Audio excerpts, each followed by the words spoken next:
Bonjour à toutes, bonjour à tous. La situation de l'épidémie en Colombie, juste au début des vacances scolaires.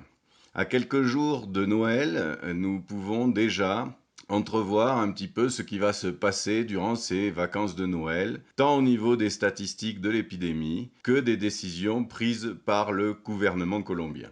Je dois d'ailleurs signaler que les mesures sanitaires sont très variables selon les régions. Il y a des mesures générales et il y a des mesures sanitaires en plus prises par chaque région selon la situation épidémique. Alors tout d'abord, la courbe générale de l'épidémie. Alors je vous rappelle que le pic a eu lieu au mois d'août. Depuis, l'épidémie a diminué, mais elle n'est pas revenue à une situation épidémique proche de zéro. Elle laisse toujours circuler pas mal de virus et a formé un plateau qui dure depuis 2 mois. On est à peu près, ici c'est le nombre de décès sur cette courbe, on est à peu près à 180 décès par jour depuis environ 2 mois et demi. Bien que ces derniers jours, une petite tendance à la hausse due au fait que certaines grandes villes ont commencé à démarrer peut-être un nouveau pic. Nous le verrons juste après. Alors cette situation en plateau a entraîné un certain nombre de mesures sanitaires valables pour les vacances. Tout d'abord, la prolongation de l'état d'urgence sanitaire jusqu'au 28 février. Cela sous-entend qu'au niveau national, on continue d'interdire les lieux ou les événements qui entraînent des attroupements.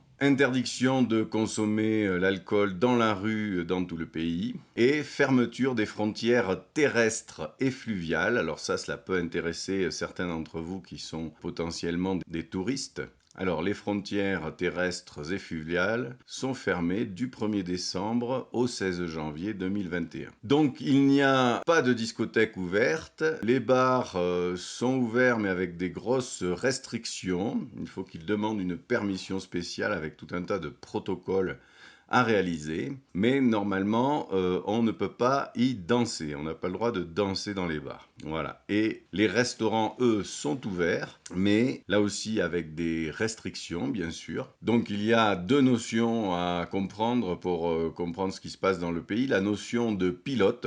Donc ils font des pilotes, c'est-à-dire des sortes d'essais de protocoles qui permettent à certains bars dans certaines villes d'ouvrir. En particulier à Medellín, ça a l'air de se faire pas mal. À Bogota, c'est différent, c'est la notion de restaurant et de bar qui va à l'encontre un peu des limites posées par le gouvernement. Eh bien, il suffit qu'un bar ou une discothèque, puisque j'en ai déjà vu aussi, serve à manger des pizzas, par exemple, à l'intérieur de la discothèque pour avoir le droit d'ouvrir. Donc, les limites ne sont pas très claires, en particulier au niveau des établissements qui ouvrent, mais aussi des horaires d'ouverture. Donc, si vous venez en Colombie, vous pourrez trouver un certain nombre d'établissements ouverts malgré les mesures générales, et en particulier dans certaines villes qui sont un petit peu moins strictes avec les règles nationales. Nous allons voir un ensemble de grandes villes dont la situation est assez différente les unes des autres. Tout d'abord, Cali. Alors Cali, comme vous le voyez, il y a eu un pic au mois d'août et ensuite la situation s'est stabilisée un peu comme au niveau général et à Bogota avec un très long plateau et une circulation assez importante du virus. Cependant, ces derniers jours, la situation s'est dégradée, en particulier au niveau hospitalier, ce qui fait dire que les chiffres qui sont à notre disposition sont pas forcément très fiables, puisque les chiffres ne montraient pas véritablement des indices de départ, et les hôpitaux, eux, ont montré quand même de fortes inquiétudes. Donc, à Cali, en plus des mesures nationales, eh bien, on a un confinement partiel, puisqu'on retrouve ce qui s'appelle le Pico et Cellula. On sort selon le dernier numéro de sa carte d'identité certains jours. On a le droit d'aller faire les courses et de rentrer dans les magasins. Et puis, un couvre-feu est mis en place de 11h à 5h du matin, avec une LICK, c'est-à-dire l'interdiction de servir de l'alcool à partir de 22h. Du coup, la feria, évidemment, a été annulée. Partie sera sera en virtuel. La feria de Cali, c'est les fêtes de fin d'année, c'est les plus grosses fêtes de Cali. Donc c'est un événement très important là qui a été annulé à cause du Covid. J'en profite pour parler de Pasto, un petit peu au sud de Cali et du pays. Là aussi, on a une forte augmentation de l'occupation des lits de soins intensifs. Donc, se pose la question du couvre-feu pour les fêtes et aussi de la ley seca, donc l'interdiction de vente d'alcool et de consommation d'alcool pendant cette période. Alors, Barranquilla maintenant. Barranquilla a une situation un peu particulière, c'est parmi les grosses villes celle qui a eu le plus gros premier pic et le plus en avance. Il a fait son pic au mois de juin et ça a été très important. Il y a eu énormément de décès. Et puis, juste après, le pic, par contre, a chuté et est revenu pratiquement à zéro. On a observé un long plateau de 1 à 2 morts par jour pour cette ville, quand même très importante. C'est une situation particulière puisqu'elle n'a pas formé de plateau et de circulation intense de virus. Voilà, l'épidémie s'est véritablement pratiquement arrêtée à Barranquilla. Mais comme vous voyez sur ces graphiques, l'épidémie a l'air de repartir depuis une quinzaine de jours. On voit une augmentation et vous voyez l'allure de la courbe, elle n'a toujours pas pris son allure constante, donc c'est une augmentation qui va en augmentant, qui donc suggère un deuxième pic à Barranquilla qui est en train de se former juste avant les vacances. Alors il faut savoir que les vacances sont ici l'équivalent du mois de juillet-août pour la France, avec en plus les fêtes de fin d'année à l'intérieur. Donc c'est quand même une circulation importante de tourisme interne dans le pays et de fêtes et de réunions familiales. Il y a un très très fort risque de seconde vague à cause de ces vacances. À Bogota maintenant, à Bogota, vous voyez, c'est un petit peu similaire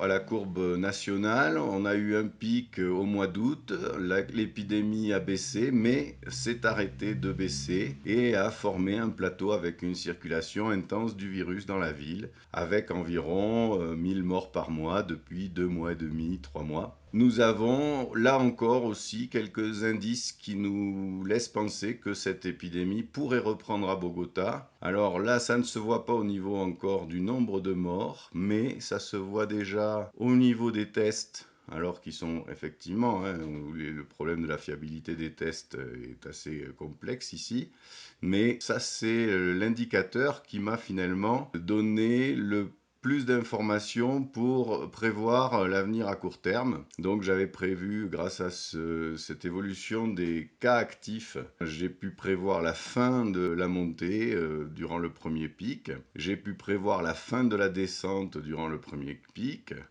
Et donc ensuite, avec ce plateau, vous voyez que là, le nombre de cas actifs a diminué et puis réaugmente depuis environ une quinzaine ou une vingtaine de jours. Et cette augmentation est un peu inquiétante parce que je vous dis, cet indicateur est assez fiable pour prévoir un peu ce qui va se passer. Un autre indicateur, c'est l'évolution des lits occupés par le Covid au niveau hospitalier général. Donc vous voyez ici que effectivement il y a quand même une légère inflexion de la courbe vers la fin depuis une quinzaine de jours. Vous voyez, le 27 novembre on a 1060 lits occupés, on en est à 1272, donc un gros 20% en 3 semaines de plus d'occupation des lits.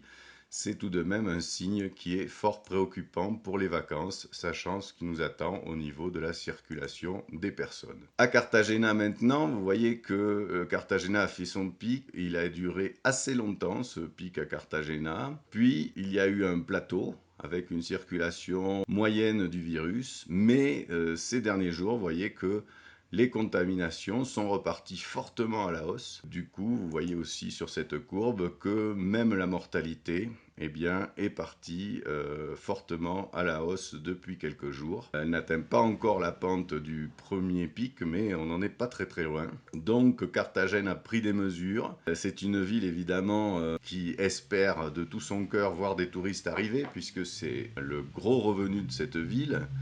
et que ce sont les vacances. Donc c'est un enjeu extrêmement difficile certainement à gérer pour Carthagène. Donc ils ont mis un couvre-feu partiel sur 11 quartiers de Carthagène, les plus touchés par l'épidémie, ceux que vous voyez là, et interdiction des boissons alcoolisées, là les ICK. Certainement ils vont passer à un couvre-feu plus important d'ici les prochains jours si la courbe continue d'augmenter.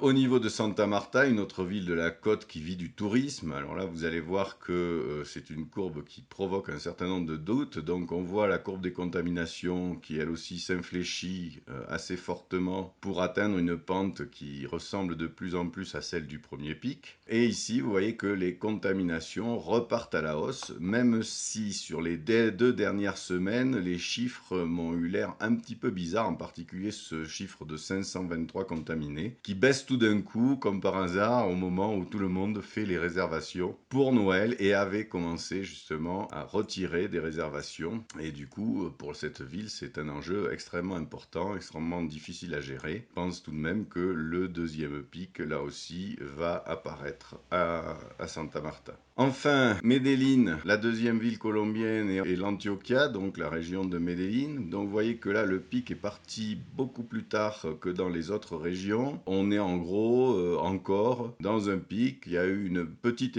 infléchissement à un moment, mais vous voyez que c'est revenu quand même avec une circulation importante du virus, mais le pic n'a pas été aussi élevé que dans les autres régions pour l'instant. Donc ici, vous voyez, pour Medellín lui-même, là j'ai pris les lits en soins intensifs, il y a eu un petit rebond au mois de novembre, là, qui a entraîné d'ailleurs des mesures à Medellín, mais depuis, on observe une certaine baisse. Alors si les chiffres sont fiables, eh bien, c'est bon signe pour les vacances. Là, on ne voit pas de deuxième vague, mais par contre, la circulation du virus est quand même importante dans cette ville.